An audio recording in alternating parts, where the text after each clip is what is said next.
Pay me, pay me, pay me my silver now. Pay me or go to jail. Pay me my silver Hey guys, now. Bix Weir, roadtoruta.com. It is getting crazier and crazier out there. I would like to warn everybody in the United States of America and probably around the world. We have very, very little time before chaos hits. And it doesn't matter who's going to win the election. Neither side will accept the result. I was looking at the polls, and it reminds me a lot of 2016 when all the polls had Hillary winning by 80%, 90%, 99% chance that Hillary will win, and she lost. Polls are the same as the media. They're fake. The polls are all fake on both sides. The polls are absolutely fake. So be careful about looking at the polls. We do want clean elections. I think people are working on to have the ability to have clean elections. But everybody's saying, all the polls are saying it's 50-50. It's 50-50. They've been saying that forever. Two massive interviews just came out, one for Trump and one for Harris. The Trump was done. You guys need to watch this, definitely. If you don't understand why I believe, and so many people around the world believe, that Trump would make the best president out of anybody on the planet, watch this discussion. And it's with Bloomberg News, very anti-Trump news publication. And the guy, the editor-in-chief, John Micklethwait, is Micklethwait, or whatever it is, his last name is the interviewer, very anti-Trump guy. I mean, yes, you can have Democrat-leaning politicians. I think he's just anti-Trump. I'm not so sure he's a Democrat, but he's all for the Green New Deal, for immigration, all that. He's literally a puppet. So as much of Bloomberg is. But watch this discussion. If you do anything in life before the election, watch Trump completely to dismantle this guy, and not in a mean way. Just say, hey, he's very honest. He says, you've been wrong. He reads stats. Well, the Wall Street Journal says. Trump goes, well, that's why the Wall Street Journal has been wrong so often lately. And same with your news organization, Bloomberg, has been completely wrong on these subjects. The mainstream media has completely lost any credibility at all. As if you guys didn't know that. Anyway, so that's a great one to watch. And then Kamala Harris sits down with Bret Baier at Fox News. And it was supposed to be, I don't know, 45-minute interview. They came 15 minutes late. It's less than 30 minutes.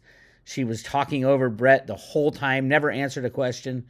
But that's what we're going to get. The contrast between these two discussions should be night and day to anybody who has a discerning mind and says, okay, forget about what the media tells me about Harris. Forget about what the media tells me about Trump. What do I think of these two specific interviews, or any other interviews for that sake? And they're both asked tough questions of the candidates. Trump's used to tough questions, and he literally knocks it out of the park. Kamala is not used to tough questions and completely flopped. I mean, beyond flopped. Never answered any of the questions, and just kept talking over her talking points. I was born in a middle-class background, blah, blah, blah, blah, blah, blah, blah, blah. I mean, it's just ridiculous. And she studies hard for these things. So Trump doesn't study at all, apparently. Anyway, really interesting time for silver. If we break 32.50, everybody's waiting for 32.50. It's a clean shot on volume, so it might test it a couple times. It's a clean shot to 50. When it breaks 50, the technicals are all out the window. We'll keep an eye on the COT report, the commitment of traders, how much the criminal bankers are shorting into the rise above 32.50. They're trying to get out. And a lot of people are saying the comics will probably shut down as it approaches $50. And then we won't know the price of silver. I've been screaming this. We're not going to know the price of gold, silver, cryptos, stocks, bonds for a long time, probably, as the old system breaks down and when we implement a new system. But right now, you can still go buy silver. Really, you can. You can get silver before India buys it all and China buys it all and every other. At some point, the handcuffs will be taken off the banks. so that they can buy anything. Right now, the banks are not allowed to go in, and even the big investment companies, they're not allowed to go and buy silver. Otherwise, they would. And the banking cabal would come after them and destroy them, much like they did. It's like everybody who had the silver short since the 1980s. Drexel Burnham had it. J.P. Morgan had it, obviously. Bear Stearns had it. This is the large silver short position in order to control the silver market. AIG had it. It's just everybody who had it got taken down. And now who owns the short now? People are saying Bank of America, but I don't think so, because HSBC is the one that has been shorting or delivering into the comics. So that means they had shorts all the way into the close, which is really interesting. And it was like all year, it was HSBC.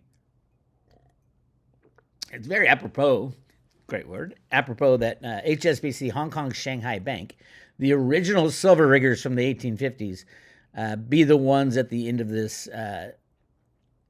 ridiculous price suppression scheme that's gone on for 170 years. So yeah, I'm happy it's probably going to be HSBC, although for a long time they were, and they probably still are, the main broker for the U.S. Mint on their hedge book. Yes, the U.S. Mint plays with the silver market hedging and loses millions of dollars every year on it. But they make it up in charging you $50, $60 for a mint condition silver eagle.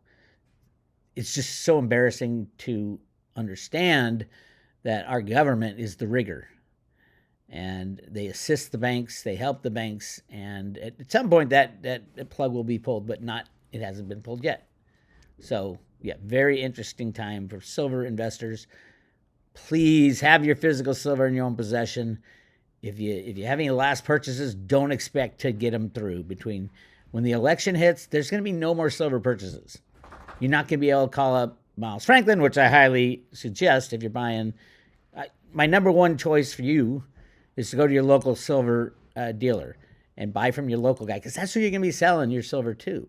You need to create these relationships. And most cities have 2 or 3 around. If you don't have one that you trust, and that's the big thing, that you trust, especially in 100-ounce bars and above of silver, you need a lot of trust, because there's a lot of fake ones out there, and you don't know. You can do the scratch and sniff test, but it's not going to help you. I trust Andy Scheckman of Miles Franklin. I've known him for going on, 15 years now that we've been working together, and he has helped so many road-to-road people get silver in their own possession. If you want to know more about Andy, check out our discussion. He knows about the road to Ruta. This is probably the best interview I've ever done when people are asking about the road to Ruta theory, and Andy just asks the right questions. And you can go to Miles Franklin YouTube channel, and I just did an interview with him last week called "Take a Ride on the Road to Ruta" with Bix Weir. Little by little, it's his thing. Little by little, I start out the discussion and say we're at all at once now. Andy loves saying little by little and then all at once. How did you go broke? Little by little, and then all at once. We're at the point where it's all at once. So you're not going to be able to make another silver purchase, I think, after the election for quite a while, at least at a price. And the problem is going to be price. Nobody's going to know what the price of silver is after $50. The banks will be gone. The comics won't be open. They can't be open because the banks would have gone under by then. The silver short position is very deadly. It's like, I think it's $500 million per dollar it goes up. Let's say silver goes up $50. That's $25 billion in losses for a handful of shorts. And I think it's going to go up a lot higher than that. I think silver ultimately will go 1-to-1 with gold, probably even maybe 1-to-10 with gold, where 10 ounces of gold gets you 1 ounce of silver. And there's plenty of reasons for that. I'm not just saying that to be sensational. Mainly supply and demand. What is the demand for gold? It is to hold it as a store of value. What is the demand for silver? It's in everything we do and a store of value. And there's not much left of the silver above ground or below ground that we've identified.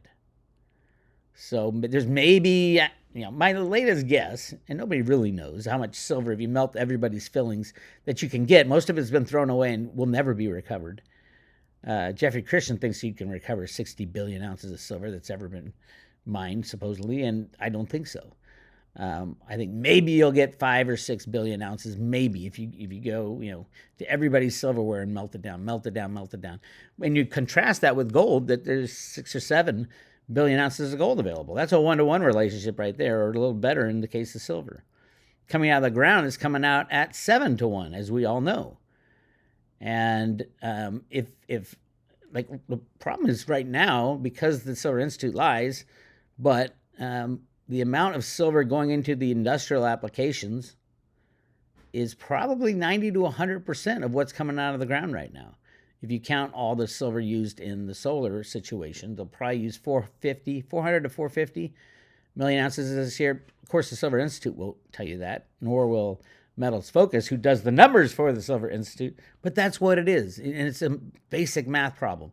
You know how much silver is in each one of the TOPCon modules. You know how many are being installed. And what else do you need to know? Here's something I'll guarantee you in the next few months you'll start to hear. Yes, solar panels are going to increase, 600 to 600 gigawatts, which is like 60% this year, right? 78% last year, 50 to 60% this year. But here's the deal. They're going to start saying now, there's just so many solar panels in inventory that you don't need any more silver because they're all in inventory already. That's another lie, a huge lie. And when you hear that there's massive overcapacity, it's a truth in one way, but it's a lie in another. The overcapacity is in PERC modules, the old, outdated modules that nobody wants to install anymore. See the problem? All these warehouses are filled with PERC modules. Yeah, they have silver in them, but they're never going to be used or installed because now we have TOPCon, which is massively better and cheap. And so, yes, there is an overcapacity in total solar panel production, but there's not an overcapacity in what is being used right now, which is TOPCon and above. TOPCon and better. I don't know, very few people are ever putting in PERC ever again. So all those PERC modules that are piling up in inventories have piled up over the past 2 years, and it's true. Then you ask yourself, well, why are they still building manufacturing plants for solar? And they're building them all over the country, all over every country. And the answer is they're building the new technology, TOPCon, which uses, 50% more silver? So that's the story that's going to be spread by the likes of CPM Group, Jeffrey Christian, and Metals Focus. They're going to start saying, there's a lot going into solar, but all those are coming out of inventories because there's massive overcapacity. And there is a twist and a lie there. And the lie is, no, the overcapacity is in PERC modules, not TOPCon. And oh, by the way, everything that's built up in inventories is mostly PERC modules that will never, ever be installed. So what do? They're practically free now because the cost of install doesn't even make sense. So that's what we're going to start hearing from the likes of Jeff Christian. He's already kind of started to build it up, and it's all bullshit. It's a lie. They lied last year. They're going to lie this year. They're going to lie next year. So you can't look at that. What's silver doing today? Up 17 cents. Usually it's slammed at night, brought up in the day. Again, the tech traders are looking for $32.50 silver, and then you're going to see a massive run to $50. Now, will it hit $50 and be slammed down and held down below whatever they want to do for another, the first time they did it was from 1980 till 2000 and let's see here. 1980 right in here until 2000. Well, it's 2011 before it went back up. But how long did they hold it down? For about 20 years. And then in 2011, it went up to $50 again. They slammed it down, so it's been 13 years since the latest allowed move to $50. And then they'd slam it down with derivatives and control it with the COMEX. We all know that. Hopefully, everybody knows that. Do I think they'll do it again? I do not. I don't think they can, because now it's down to physical. What will the physical silver be doing?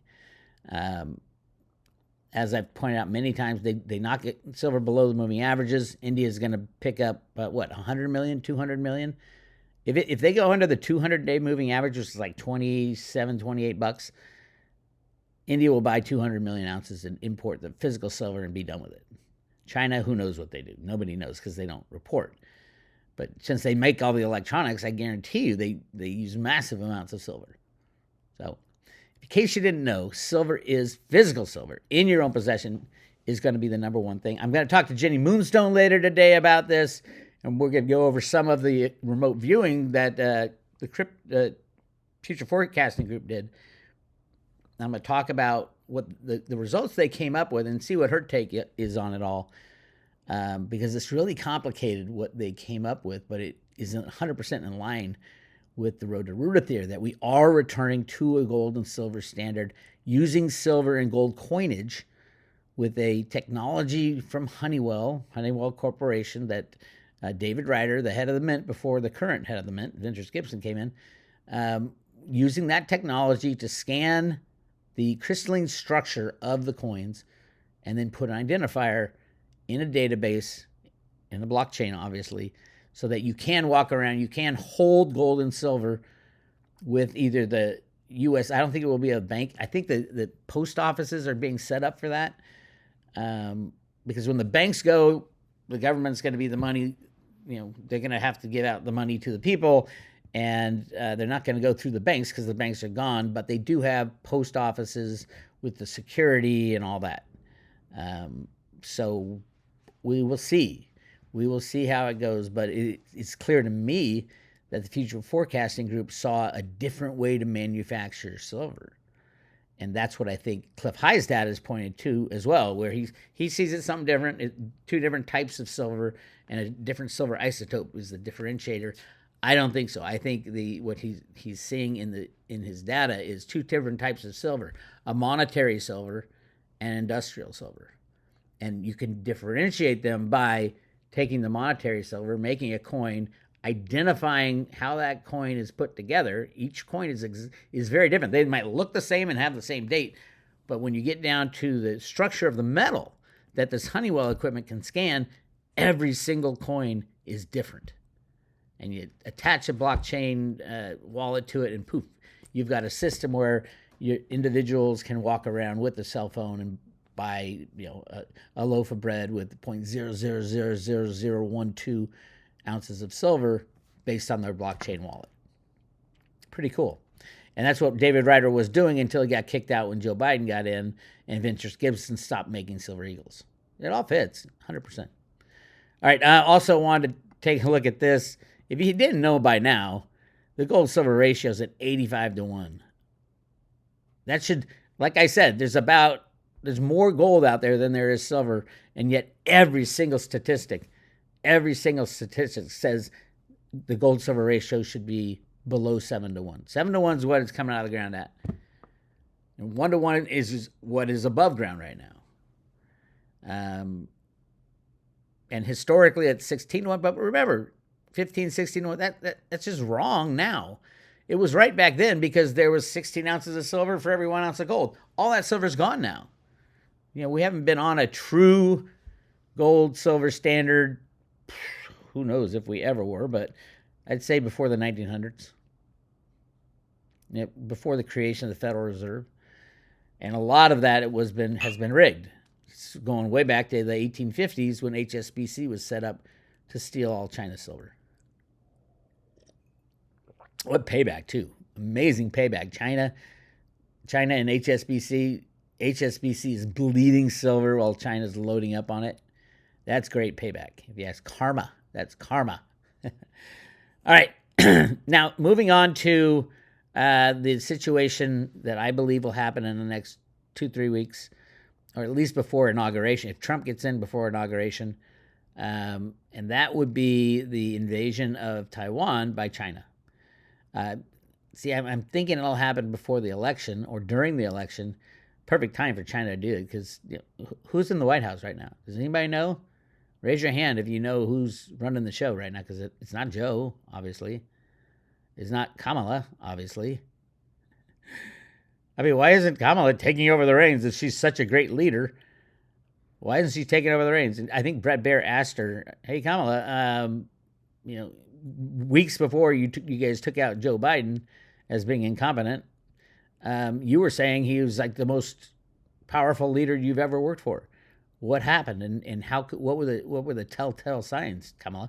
Of course, she never answers the questions. So yeah, I do think China sees the weakness in the United States right now. They're not going to want to do it when Trump's in there. So it's not going to happen after January 20th. So they're going to have to do it, and this is part of the plan. And I've been saying this for a very long time, that Trump, Putin, and Xi of China they had an agreement, and the agreement was Trump said, "I'll be the bad guy first," so he was in office. He was known as the bad guy, and then Putin said, "I'll be the bad guy second," and Xi said, "I'll be the bad guy third." Third is what's next, and that's China invading Taiwan. All of a sudden, no trade going on between China and the United States. China's fine with that. All we do is give them fiat money for it. And voila, the game is over. If you end globalization, you end the monetary system. In a fractional reserve system where the banks are highly levered, and a $2 to $3 quadrillion derivative market, it could not handle China invading Taiwan, disrupting global trade. Poof, it's over. Game over. And then you have what you have in your hands. You don't have what you have in anybody else's hands. Don't store your gold in Switzerland. Don't store your silver in Switzerland. Don't store your silver anywhere other than where you can get to it ASAP. The best is in your own possession. If you can't do your own possession, a local, not in the bank, but a local storage facility called Will Lair Perpetual Assets. He's got a few in mind that he has all over the country, but he's got a really good one now. Perpetualassets.com. Anyway, so and the reason I bring up this article, well, right now, China building capacity to rapidly strike Taiwan. This is the news yesterday. And then this, TSMC beats forecast on insane AI demand. So TSMC is the largest semiconductor manufacturer in the world, located in Taiwan. Most of the semiconductors, the real high-end stuff, come out of Taiwan. Hugely, I mean, the strategic importance of Taiwan should not be underestimated. It is the most important place on the planet for computers. It just is. And if you think we're headed into that kind of future, don't you think China wants their little island back? Yes, it's going to happen. So I think it's going to happen in the next 3 weeks before the election, which will disrupt every market. So just hang on tight. I mean, this is the end game. This is the end game. So hang on tight. So many people have asked me, well, what would that do to Theta if TSMC goes under and all of a sudden, AI is kind of on the back burner because you can't buy the equipment. People think it'll hit Theta hard. Theta gets hit hard for no reason. Like right now, Theta's down 3%. Theta's like the thing they don't want you to look at. And because it's so important, it is the most important crypto out there. Even more important than Bitcoin. Absolutely more important than Bitcoin. Why? Because Theta can save us from what China's going to do. If China invades Taiwan, all of a sudden all the chips are not available to make new computers, new storage devices, new graphic processors for AI and all that stuff, what are our choices? Our only choice would be to use what we have. But how can we use what we have and continue to grow and expand? That's where Theta comes in. The Theta Edge node, downloaded on your device, whatever the device is, shares your hard drive capability, your hard drive space, anything that's open in your hard drive, we can share that and join the decentralized cloud, shares processing capacity, your GPUs and CPUs, and it shares broadband. So what a solution to the problem of no more new devices for a while. Let's leverage the devices that are already out there and grow like mad, because the capacity's there. It's just spread out. And that's what was invented by Theta. That's why Google, Samsung, Sony, Amazon, Microsoft, you name it, they're partnering with Theta. They know what this is. It's so much bigger than, people say, oh, it's about video. It's about sharing video and getting cheaper content delivery network charges. That was the beginning of Theta. That is not the end of Theta. Theta has changed so much in the last 3 years. And yes, Theta was at $15. It was at 4 cents. It was at $15. Ultimately, it will go into the thousands of dollars and be the one, probably number one crypto, or 2 or 3. I think it's way better than Ethereum.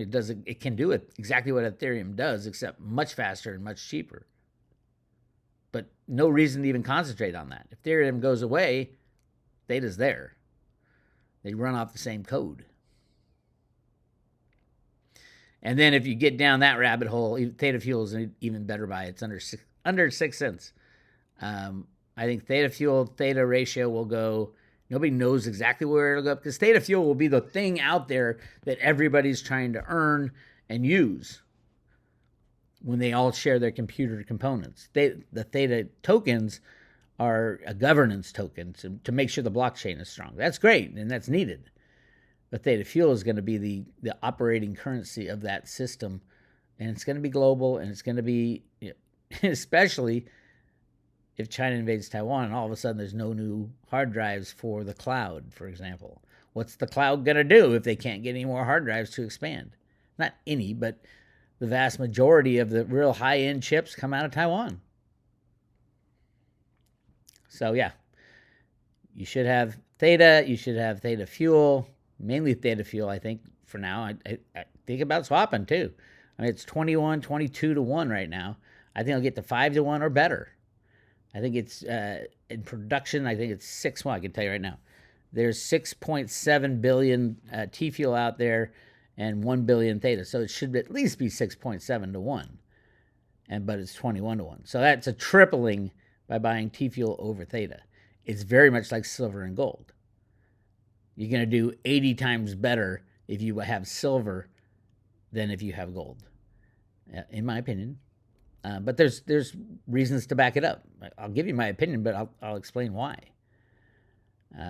So, yeah, if you have any gold, by the way, you should swap it for silver before the election, long before the election. You should do it now.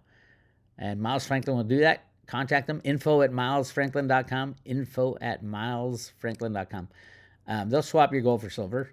And then you can swap it back. If you love gold so much, wait till it goes 1 to 1, then you can swap it back. But I guarantee you're going to like silver a hell of a lot more than gold once you get your hands on some. And, did I tell you there's millions of tons of gold, not 200,000 tons, like Jeff Christian? It's either 200,000 or 250,000 now. I don't know what they tell you. It's all a lie, but there's millions of tons of gold. Read Sterling and Peggy Seagrave's book, Gold Warriors. Read my work on the gold in the Grand Canyon, the gold at Chocolate Mountain. All over the world, there's massive amounts of gold. Massive amounts of gold. There's very little silver. They had to tear down the most important military facility on the planet in the 90s to get just 3 billion ounces of silver. And they got it. They got it, and they sent it all over the world. That's what the world's been consuming, but I believe they're running out. So do with that information what you may. Follow Mitch Liu on X. He gives a good rundown on what Theta actually is doing right now. Let me read it real quick. This is about the mobile edge node that just came out. So 3.9 billion Android devices can download the Theta edge node. And this could be done by Sony, by the way, or by Samsung. They could just say, hey, we have they don't have to say anything. We have an software update. And in that software update, there's an edge cloud. We need to share everything. So voila, just turn it on and you can earn T-Fuel.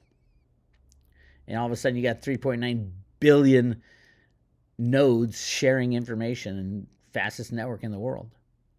Bigger than the World Wide Web, in my opinion. Although it wouldn't work without the World Wide Web. But so here's Mitch Liu, the head of Theta, talking about the mobile edge node. The mobile model can alleviate many environmental impacts by using spare GPU in pre-existing devices. Well, the Greenies should love that, right? Even, what's her name? Elizabeth Warren, who was recently talking about cryptos. 2, rather than relying on GPU and centralized data centers, is more efficient and will produce less carbon emissions. The potential impacts as it relates to our environment cannot be understated. That is true. The shift to edge computing and AI will also fundamentally change who can participate in supporting AI networks and who can profit off them. The corporations that own the data centers will no longer be in a walled garden. Maybe that's why all the partners of Theta are not promoting the edge node. You notice they all want to be partners, but none of them will give, will come out and say, oh my God, this is revolutionary thing that Theta has invented. They'll say good things about Theta. What kind of partner doesn't tout up the most important release of software probably since the World Wide Web? They don't want people to know about it yet. Not till it's needed, and then all of a sudden everybody will say. Number 4, instead, the gates will be open and access will be proliferated for individual developers, small businesses, and even hobbyists that will be empowered to run AI networks. Number 5, empowering a much larger pool of users and supporters will also enable more rapid and open development, helping to curb the much discussed and much feared idea of stagnation in the industry. Number 6, the increase in accessibility will also lead to more diverse applications, addressing niche problems and underserved communities that may otherwise be overlooked. The economic impact of this shift will be profound.